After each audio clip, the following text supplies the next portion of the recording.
In the last 2 years, 27 people died from drug-related deaths.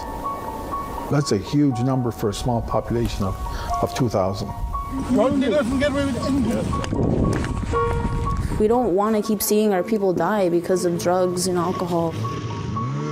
You know, our people are hurting. From the snowy streets of Canada's northern reserves to the tropical waters off the coast of Colombia. 201 6.4. In the shadow of a fentanyl crisis, cocaine has exploded. People are going to extremes in order to provide for their family. And everywhere where you see it, you get more violence. This is the story of an avalanche gaining momentum, the people being dragged under, and those fighting to slow it down. No, I'm just tired. I'm tired of this.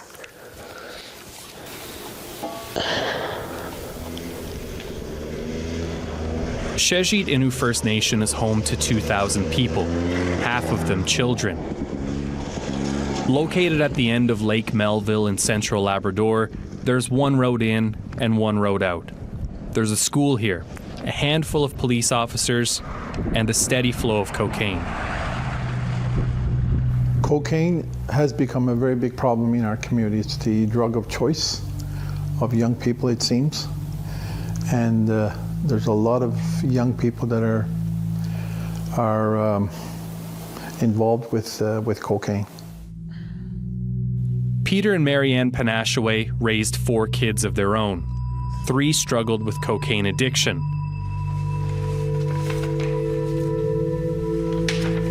Now they're raising their grandchildren too, one who has been with them since birth. Which ones are your favorite? I always like the one with the family. The little one always focuses on the family. One's in jail. The other 2 are in recovery. They both have been to treatments, and there's only one child that's okay, and that's not a very good record. And we're not, we're not the exception of the families that are experiencing this in the community. You know, it's the rule. Peter Panashaway has always been a voice for his people, a protester, former Grand Chief, federal MP, and the first Innu cabinet minister. Hi, Peter Panashaway. But his latest campaign saw him ditch politics and peaceful protests in favor of a crowbar. So, this house in grayish color is the house we bought for Ben, and now it's a drugstore. Windows boarded up. No.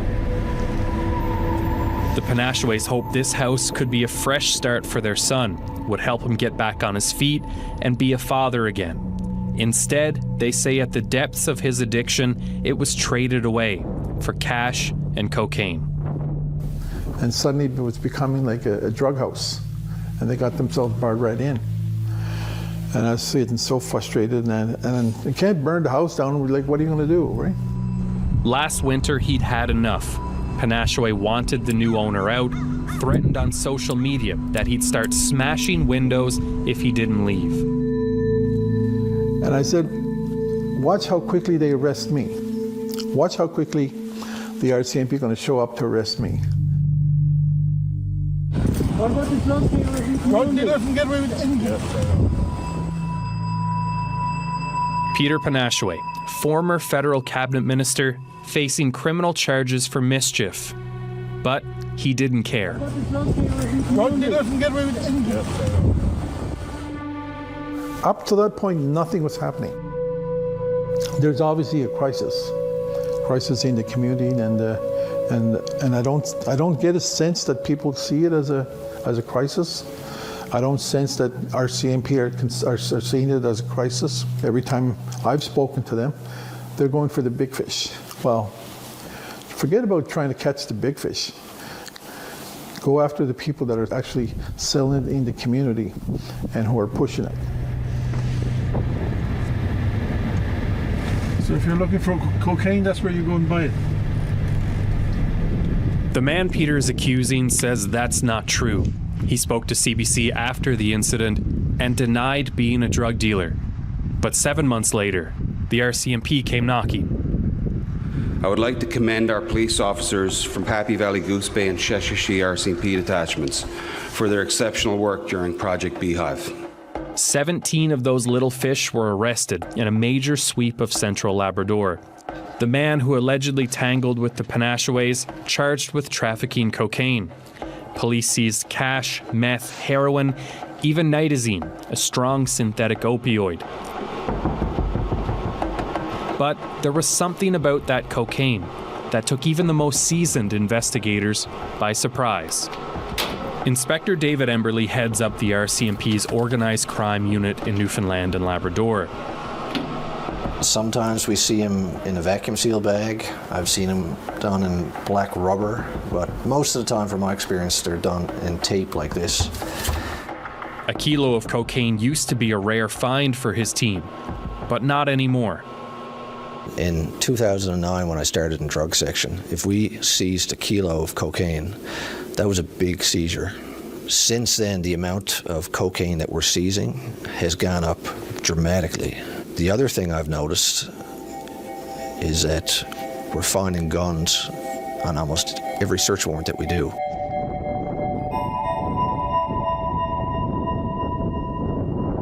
There was a dangerous discovery in that Labrador bust. Packaged baggies of ready-to-sell cocaine, Emberley says had the same deadly potential as a loaded gun. Everything we seized was between 94 and 96% pure cocaine, which is unheard of. Only a couple of years ago, the cocaine that the user would buy on the street, say they bought a gram, typically would be 15%, but within the last couple of years, we're regularly now seizing cocaine at the street level, gram level, it's 94, 96%.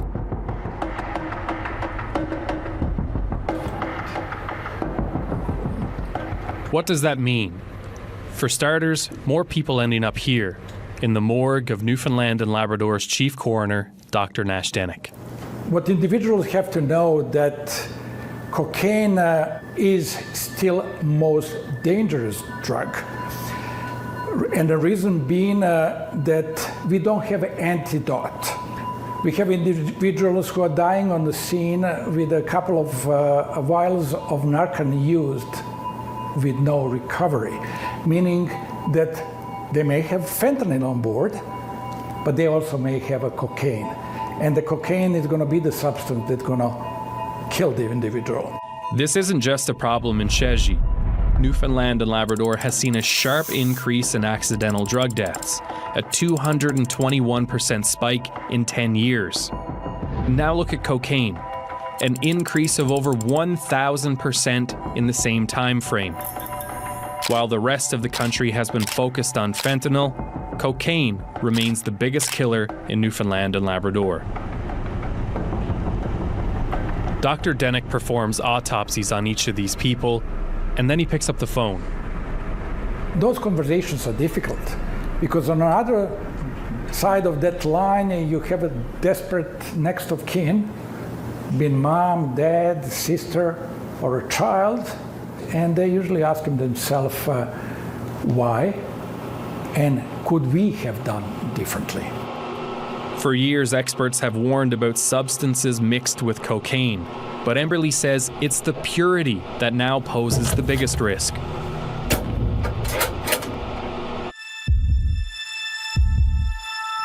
As parts of Canada deal with the fentanyl crisis, Newfoundland and Labrador is facing an influx of strong and deadly cocaine. We called on the United Nations Office of Drugs and Crime to learn more. Are we actually seeing more cocaine? Yes, it's very clear. Cocaine production has been exploding in the last couple of years, particularly in Colombia. Colombia is right now flooding the markets. It's flooding the markets of Europe. It's flooding the markets in Africa. It's flooding the markets in Asia. And it also goes to North America and here including Canada. Cocaine comes from the coca plant. It's mainly grown in 3 countries, Colombia, Bolivia, and Peru, with the vast majority coming from Colombia. The days of Pablo Escobar may be over, but cocaine and its reign of terror continue. There was hope in 2016 when the Colombian government signed a peace agreement with the Revolutionary Army controlling much of the cocaine trade. But that failed when the government went back on its promises to compensate coca farmers to switch to other crops. The cartels flooded in, violence resumed, and cocaine production skyrocketed. With the markets flooded, Peachman says dealers no longer need to dilute their products to maximize their profits. Where a kilo used to be split 5 or 6 ways, it's now being sold as is. For many years, it has been almost, I would not say undetected, but it was not spoken about. People spoke about fentanyl, I think for very good reasons, and fentanyl is a serious, serious problem. But by looking at fentanyl, people were somehow overlooking the kind of traditional drug of cocaine, which continues and does play a very serious problem in many countries, including Canada, including your province. Opioids like fentanyl still outrank stimulants like cocaine as the deadliest drugs in Canada. But stimulant deaths, the majority from cocaine, are rising at a faster rate, 146% from 2019 to 2023. Cocaine bound for Canada usually lands in Jamaica, the Dominican Republic, or the United States. From there, it can travel by air, ship, or land, arriving in central locations like Montreal, where it moves east and west to far-reaching corners of the country. Canada's goal is to stop smugglers before they reach our shores.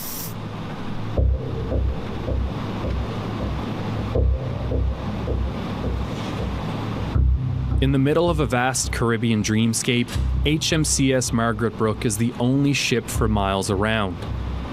At least, the only one that's visible. This is Operation Carib, Canada's effort to cut down on the surge of cocaine moving through the Caribbean. If we're going to catch anything, if we're going to pounce, today is our day to pounce. On a mission last winter, then Commanding Officer Nicole Robichaud led a team of about 90 sailors, patrolling south of the Dominican Republic, acting on tips from American and Canadian planes, or intel from the 20 countries and countless agencies working together in the region. Sometimes, it's as simple as spotting something on a set of binoculars. That was the case on one clear day when a sailor catches sight of a boat about 10 miles out.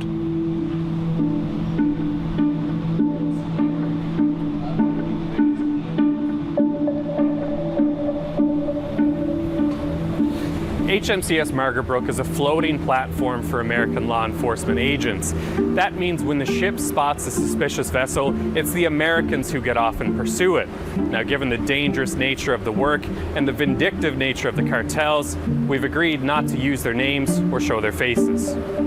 So we put that boat in the water, and as that boat went and closed the Go Fast, Margaret Brooke came behind, and we were going and keeping lookout just in case we saw anything that was discarded from the Go Fast, and they had actually gone and jettisoned all of their contraband. The team recovers 12 packages from the water, weighing in at about 510 kilograms, a whopping $17 million worth of cocaine. The drugs and prisoners were transferred to a U.S. Coast Guard ship and sent to Florida. Their boat sunk by gunfire in the middle of the night. The mission doesn't end there. As a new day begins, so does the next search. Good morning, Margaret Brooke. Today's weather forecast. It's like hunting for a needle in a haystack, and there's more needles out here than ever before.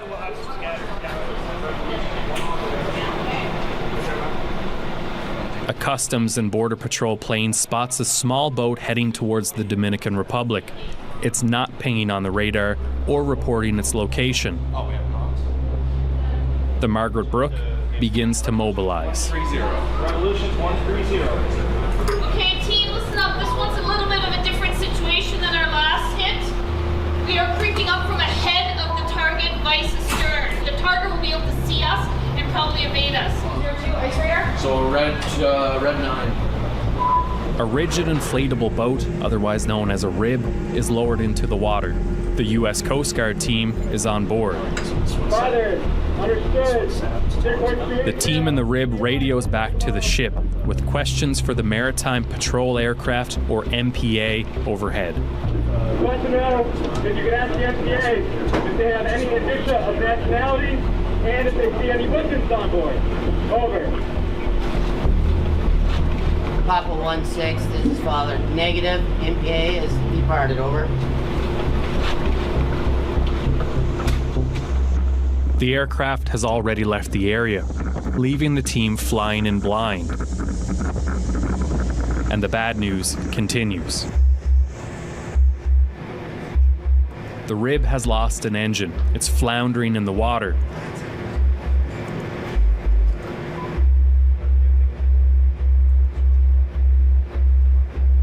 Then, a spark of hope. A sailor spots the target vessel passing in the distance. Oh shit, yeah, there it is. I see it, yeah. Barely visible to our cameras, a boat is struggling through heavy waves. 2 men on board, hammered by 3-meter swells. Oh yeah.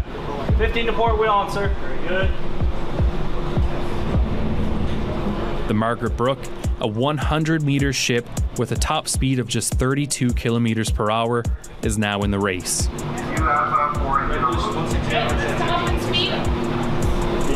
Midships. As the Canadians close in on the flailing target, the smugglers make a calculated decision.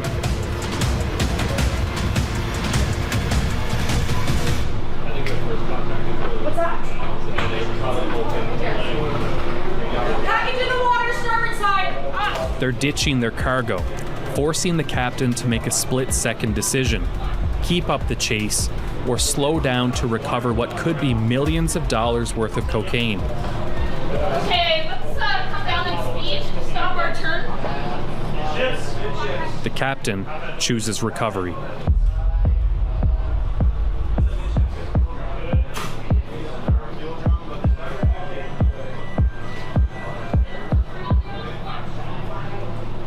It doesn't pay off. The smugglers have thrown out decoys, not bricks of cocaine, but empty gas cans. Not the result the team had hoped for. Further out.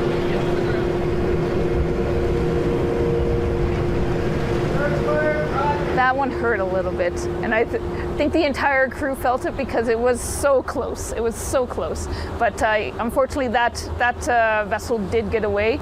Yeah, it hurt. In this part of the ocean, risky and desperate decisions are made. These traffickers aren't typically hardened criminals, the crew tells us. Some low-level gang members, others vulnerable people with few choices. It's not easy going and crossing over 200 miles in an open-faced boat with 2 outboard engines.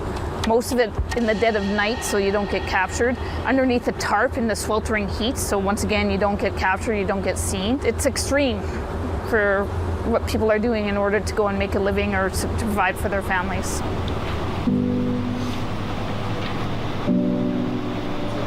It's a desperation that's being felt at both sides of the supply chain.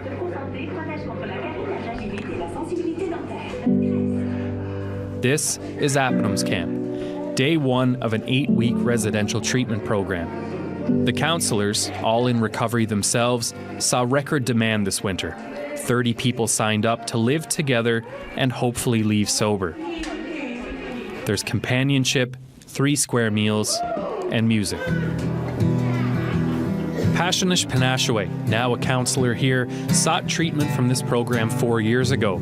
Since then, the town's drug problem has only gotten worse. I saw you across the room, and all I could see is color blue. I was really messed up, but you know, through my recovery, you know, I put a lot of work into it. The group gathered this morning and made a list of people they'd lost to drugs. They came up with 27 names, all under the age of 40, who had died in the last 2 years. A staggering number for a town of 2,000 people. Take my hand, we'll make it out alive. We don't want to keep seeing our people die because of drugs and alcohol, And it's, our people are hurting. And they use that to escape their pain, They think that's the only way out. That's all they know. And, this is like, shows them, there is a way out. You're not alone.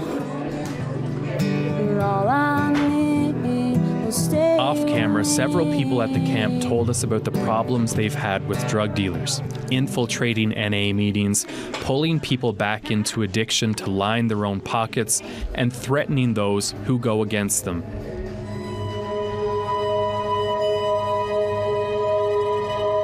Peter and Marianne Panashwe know this all too well after a frightening encounter involving their daughter and a dispute over money. There was one time that she was picked up by this person, and she was threatened that she was going to get beat up and driven outside the community. When she called me, she was like just screaming, like hysterically, like crying. And she called from someone's house that she ran into because she got out of the car. As a mother, I panicked. And I called out to Peter. I said, go pick up our daughter, like right now.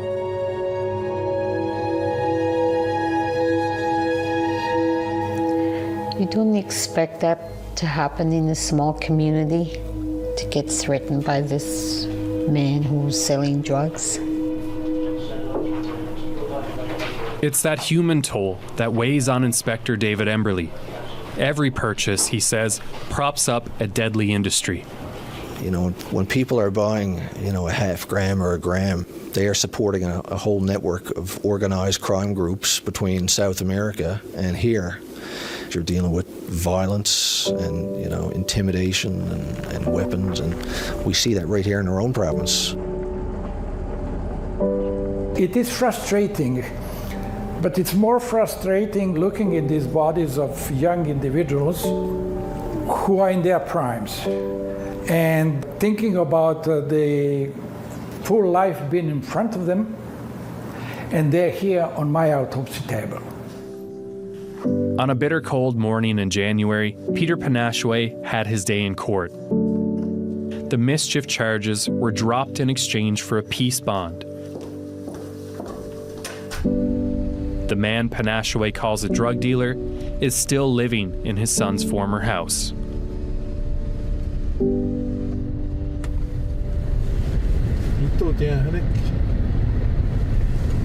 Any interest in meeting Maisie? Sitters. Do you want to take your medicine now? Need help? For Peter and Marianne Panashwe, this is what's at stake. Good job. Bye, Papa. Good job. My Papa kissed me! Papa! My Papa kissed me! Papa kissed me! And they'll do everything they can to protect it.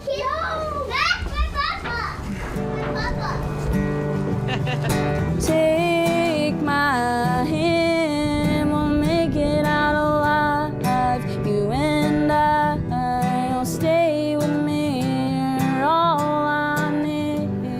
And I hope people who wants to see the community change that are living here as well, I want them to have courage and not to be afraid, because it's for our kids and grandkids.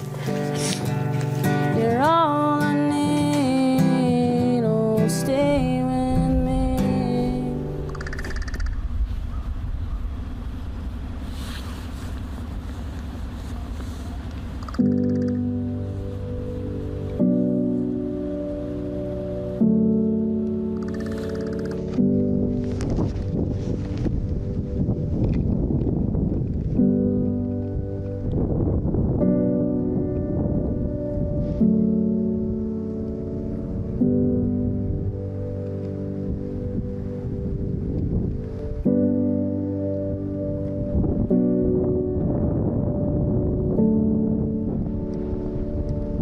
you.